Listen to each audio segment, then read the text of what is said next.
Remember January 6th, you know that day 4 years ago where Trumpers attacked the Capitol because their guy lost an election? Now, over 1,500 people who were involved in, and let's call it for what it is, an attempted insurrection, and were awaiting prosecution, just got pardoned. From NPR, Trump issued the pardons during a whirlwind first day back in office on Monday in an order that granted a full, complete, and unconditional pardon to all other individuals convicted of offenses related to events that occurred at or near the United States Capitol on January 6, 2021. Now, I'm not talking about this because I think it is so shocking. I'm personally not surprised at all that he would pardon Jan 6ers, and neither should you. What I do want to convey in this video is I never want to hear any Republican, any Trumper talk about law and order ever again. I just want you to imagine if leftists did anything to this magnitude, like, say, Antifa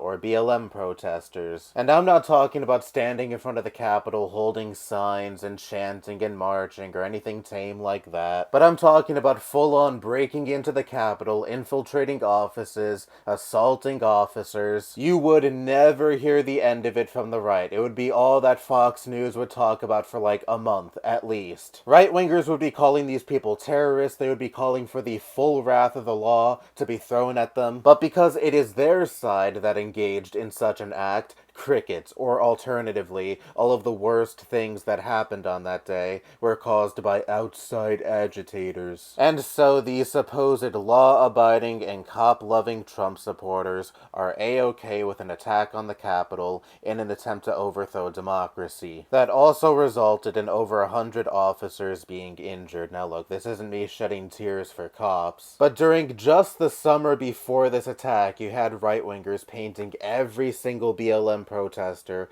as a rioter, burning down cities, assaulting officers. Even if all they were fucking doing was holding a BLM sign up, yet if you bring up this specific event to them, they'll either downplay, deny, or justify what happened on this day. And the unfortunate reality is this is where we're at in this country. A good portion of this country's population flat out doesn't care that there was a clear-cut attempt to halt the transfer of power. You had libs all throughout Trump's first term assuring that we're better than this as a country, and when Biden got elected in 2020, they were rejoicing that the adults are back in the room, quote-unquote. We're not better than this, I'm sorry. This is a country where if you're rich enough and if you're powerful enough, you can get away with fucking anything. Trump is a convicted felon who incited an attempted insurrection when he lost the last election fair and square, and he gets to be president again. And the near 80 million people who voted for him saw that and were like, yeah, we want that guy again. And what did these supposed adults in the room do?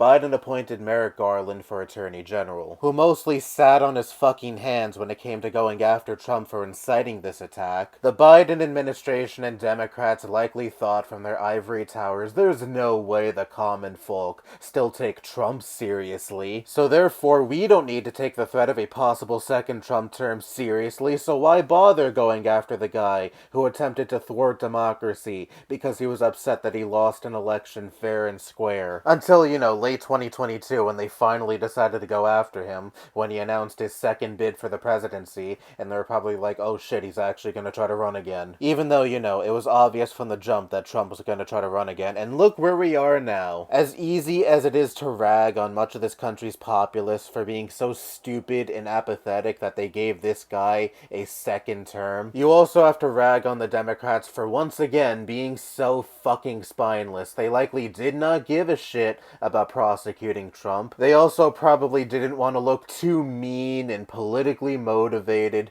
because he's a Republican, and on top of that, he was a former president, and it would be uncharted waters prosecuting a former president in a just world. No matter your status, no matter your wealth, you are not above consequences for your actions. Trump gleefully disregarded which way most of the voters went in 2020 2020 and was like, no, I deserve to stay in power. There was the fake elector scheme in which Trump tried to have false certification documents pushed, claiming that he had actually won the 2020 election. And right before his supporters stormed the Capitol to halt the certification of Biden's win, he held a speech urging his supporters to march to the Capitol and fight like hell, in his own words. This is someone who, in a just world, should never be allowed anywhere near the reins of power ever again. But alas, we don't live in a just world. We live in a world, and especially a country, where your wealth and status determines whether or not you are above the law. That sure as hell doesn't sound like a country that values law and order to me,